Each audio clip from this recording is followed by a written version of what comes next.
C'est un navire commercial comme celui-ci de la compagnie française CMA-CGM que les rebelles houthis ont affirmé avoir pris pour cible mercredi.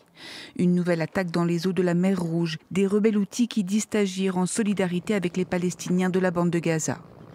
Face à ces attaques répétées, les États-Unis, qui ont déjà mis en place en décembre une force multinationale de protection maritime dans la zone, se font plus menaçants. La Maison-Blanche a publié mercredi ce communiqué. Avec une dizaine de ses alliés signataires, Washington exhorte les Houthis à cesser immédiatement les attaques illégales, réclamant la libération des navires et des équipages détenus illégalement.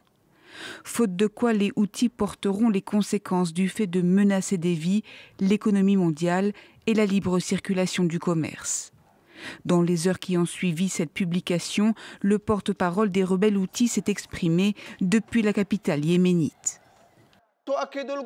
Les forces armées yéménites confirment que toute agression américaine ne restera pas sans réponse ni impunie.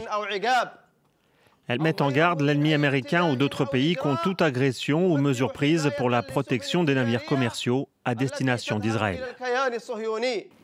La multiplication des attaques dans cette zone stratégique qui voit passer 12% du commerce maritime mondial incite certains armateurs à éviter cette route via le canal de Suez, préférant celle qui contourne l'Afrique mais qui rallonge la durée et fait flamber les coûts du transport. Après le transporteur italo-suisse MCS, le leader français CMA-CGM vient d'annoncer le quasi-doublement de ses tarifs de fret à partir du 15 janvier pour les échanges entre l'Asie et la Méditerranée.